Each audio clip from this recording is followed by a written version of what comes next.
মালিক যদি ইতালিতে পেপুতরা দিয়ে আসে, আপনি 100% ভিসা পাবেন যদি আপনার নুলস্থা সঠিক হয়, মালিক যদি সঠিক থাকে এবং মালিকের ট্যাক্স ব্যাট সব ঠিক থাকে। তো ইতিপূর্বে যেমনটি বলেছিলাম যে এই সমস্ত ডকুমেন্ট নিয়ে মালিক যদি পেপুতরায় যায় আপনার জন্য রেফারেন্স করে, তাহলেই আপনি কিন্তু ভিসাগুলো পাবেন। তার ভিতরে সবচাইতে যে ইম্পর্টেন্ট ডকুমেন্টটা সেটা ডিক্লারেশন পেপার।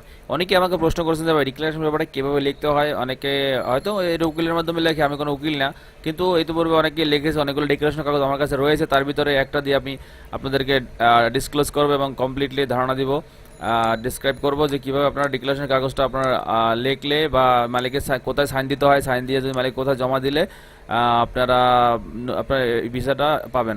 এই ডিক্লারেশন পেপারটা মালিক গিয়ে আপনার যে প্রভিন্সে আপনার আবেদন করা হয়েছে সেই প্রভিন্সের প্রেপুত্তরে গিয়ে জমা দিয়ে আসতে হবে। আশা করি আমি ভিডিও শেষ করার পর যদি আপনি কোনো কিছু না বুঝেন অবশ্যই এই ভিডিওর কমেন্টসে জানাবেন। আর যদি ডিক্লারেশন পেপারটা কারোর প্রয়োজন হয় লেখার সিস্টেমটা অবশ্যই আমার ভিডিওর কমেন্টসে জানাবেন, আপনাদের হোয়াটসঅ্যাপ নাম্বার দিয়ে দেবেন, আমি ওখান থেকে আপনাকে নক দেবো ইনশাল্লাহ। তো আসুন শুরু করি বেশি দেরি না করে। তো আসলে এই ইতিপূর্বে ভিডিওতে যেটা বলছিলাম যে এই যে 10টা ডকুমেন্ট রয়েছে এগুলো নিয়ে আপনি পেপুত্তরায় গেলে মালিক তো আপনি আপনার ভিসাটা পাওয়ার সম্ভাবনা থাকে। তার ভিতরে ডিক্লারেশন পেপারটা ইম্পর্টেন্ট, সেই জন্য আমি ডিক্লারেশন পেপারটা সম্পূর্ণ ধারণা দিব, কীভাবে লিখতে হয়, কোথায় কী লিখতে হয় সেটা আজকে ডেসক্রাইব করব। তো আসি প্রথমে ইতালিয়ান, একটা আমি ইতালিয়ান করে রেখেছি অলরেডি এবং অলরেডি একটা ইংলিশে কনভার্ট করেও রেখেছি। দুইটাই আপনাদেরকে ধারণা দিব, যেহেতু আমরা বাঙালি ইংলিশ বুঝি, ইতালিয়ান অত ভালো বুঝি না। তারপর আমি ইতালিয়ান দিয়ে প্রথমে দেখাচ্ছি। প্রথমে দেখতেছেন এই যে কর্নারে যে দেখতেছেন, আমি দেখাবো আপনাদেরকে, কোনো সমস্যা নেই। এই যে কর্নারে যারা দেখতেছেন, এই যে কর্নারে যে তথ্যটা দেখতেছেন, এটা যে আপনার কোম্পানির যে ডিটেলসটা সেটা এই কর্নারে থাকবে। কোম্পানি যে এই উপরে এই লাইন কোম্পানির নাম, তারপরে থাকবে এটা কোম্পানির কি কাজ করে, এটা নাপোলির একটা ডিক্লারেশনের কাগজ, তারপরে এটা ক্যাপ আইডি নাপোলির। তো এইটা হলে যে আপনার কোম্পানির ডিটেলস এখানে থাকবে, এই ডিটেলসটা এই ডিক্লারেশন কাগজের বাম পাশের কর্নারে। তারপরে ডান পাশের কর্নারে থাকবে যে 2, মানে কার বরাবর এই ডিক্লারেশন কাগজটা লিখবে, এম্বাসি ইতালিয়া ঢাকা, হ্যাঁ এটা এই বরাবর লিখবে, কিন্তু জমা দিয়ে আসবে কিন্তু ইতালির প্রেপুত্তরা, ঢাকাতে জমা দিবে না। আবার বলছি, ঢাকা এম্বাসিতে জমা দিবে না, জমা দিবে আপনারা প্রেপুত্তরা থেকে এই কাগজটা আপনার ঢাকাতে মেইল করবে বা যেভাবে হোক ওরা যোগাযোগ করে আপনার ভিসাটা দেওয়ার জন্য বলবে। যদি ওরা সন্তুষ্ট হয়, মালিক ঠিক থাকে এবং মালিকের সকল ডকুমেন্ট ঠিক থাকে। তারপর আসেন এই যে লাইনে যেগুলো দেখতেছেন, এগুলো আমি যেখানে ইংলিশ করেছি সেটা দিয়ে আমি ডিটেলসটা বলতেছি। আর এই যে এখানে লেখা আছে ডিক্লারেশন, এই যে কি মালিকে কি ডিক্লার দিল আপনাকে সম্পূর্ণ ডিটেলস দেখা আছে। এবং আমি এই যে দেখেন এখানে কোনার মালিকের সাইন দেওয়া আছে, স্বাক্ষর দিয়া। এই কাগজটা অনেক ইম্পর্টেন্ট। এই ডকুমেন্টটা না দিলে আপনার বিষয় কোনোটা একটা বিষয় 23-24 সালের দিবে না, একটা বিষয় হবে না। তো এখানে আমি যেটা ইংলিশ করেছিলাম সেটা দিয়ে আপনাদেরকে বুঝাই দিই, যেহেতু আপনারা ইতালিয়ান বুঝবেন না সেহেতু আপনার জন্য সুবিধার্থে একটা ইংলিশ আমি কনভার্ট করে রেখেছি। তো আসেন প্রথমে এই যে যেমনটি বলছিলাম যে এখানে কোন কোম্পানির নাম থাকবে এবং কোন প্রভিন্সের নাম থাকবে, এটা প্রভিন্সের জিপ কোডটা থাকবে।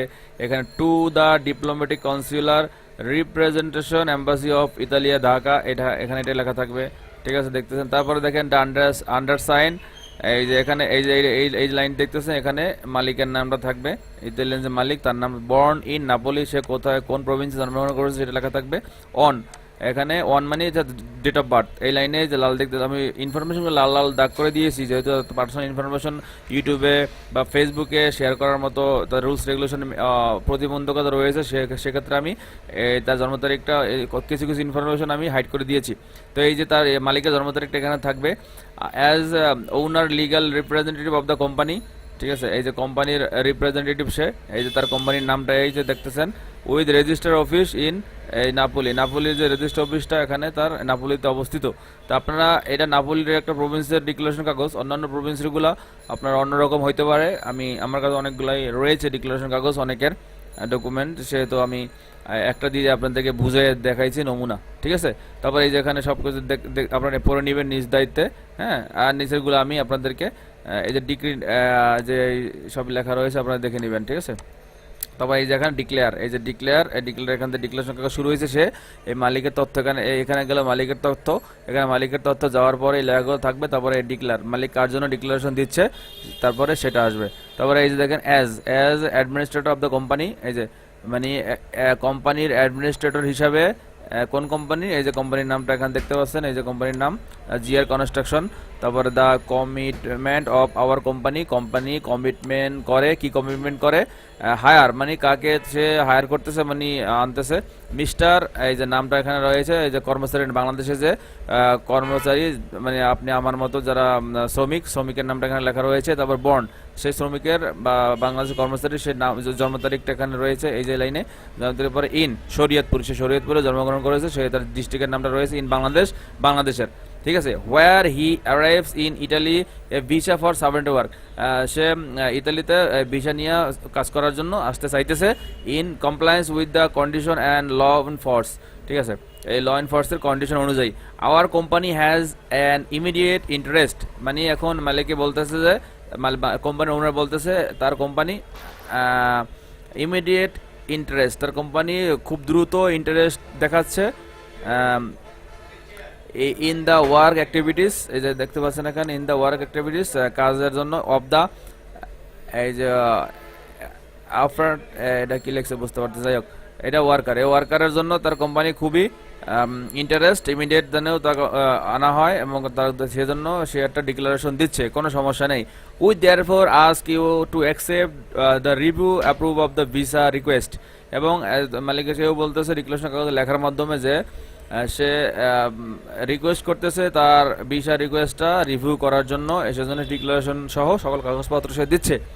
We remain at your disposal to provide any further document, আচ্ছা মানে উই রিমেইন মানে এই যে মালিকই বলতেছে সে মনে করাই দিতেছে প্রোভাইড ফার্দার ডকুমেন্ট, অন্য কোনো ডকুমেন্ট যদি লাগে সে মালিকে সে প্রোভাইড করবে প্রেপুত্তরায়, তাহলে মালিককে মেইল দেওয়ার জন্য বলতেছে। অ্যান্ড ইনফরমেশন নেসেসারি, যে কোনো ইনফরমেশন লাগলে বা কোনো ডকুমেন্ট নেসেসারি ডকুমেন্ট লাগলে মালিকে প্রেপুত্তরায় সে দিতে বাধ্য বা দিবে, ঠিক আছে। A copy of the passport and a copy of the worker authorization are attested, আচ্ছা এই যে ওয়ার্কারের যে পাসপোর্টটা সে কিন্তু অ্যাটাস্টেড করছে এই এর সাথে, তো এর সাথে সকল ডকুমেন্ট আমি 10টা ডকুমেন্ট দেখাইছি ডিক্লারেশন কাগজে, আপনারা আশা করি বুঝতে পারছেন। ডিক্লারেশন সাথে সব ডকুমেন্ট সহ, তারপরে মালিকের নিচে এই যে মালিকের যে নিচে সাইন থাকবে, মালিকের স্বাক্ষর দেবে, মালিকের নাম থাকবে, মালিকের কোম্পানির নাম থাকবে এখানে, হ্যাঁ কোম্পানিকের এই যে প্রভিন্সের নাম থাকবে, কোন প্রভিন্স থেকে মালিকের এই যে ভ্যাট নাম্বারটা থাকবে, সব থাকবে মালিকের। তো থাকার পরে এই ডিক্লারেশন কাগজটা এভাবে লিখে প্রিন্ট করে মালিকের সাইন করে এটা এম্বাসি ইতালির প্রেপুত্তরা জমা দিতে, আমি আবার বলতেছি ইতালির প্রেপুত্তরা জমা দেবে, বাংলাদেশি এম্বাসিতে নয়। প্রেপুত্তরা থেকে বাংলাদেশি এম্বাসিতে প্রেপুত্তরা থেকে কনফার্মেশন করে বা যদি ওদের তথ্য যাচাই বাছাই করা লাগে বা তদন্ত করা লাগে, ইতালি থেকে তদন্ত করবে, করার পরে এই সকল ডকুমেন্ট সব মালিক ঠিক থাকলে ডিক্লারেশন কাগজ দেওয়ার পরেও যদি ঠিক থাকে ইতালির প্রেপুত্তরা থেকে মালিকের কাছে ডকুমেন্ট মালিকের সব রকম ঠিক থাকলে মানে ইতালি থেকে বাংলাদেশে এম্বাসিতে মেল করে দিবে যে এই লোকটাকে ভিসা দেওয়া যায়, সে ক্লিয়ার।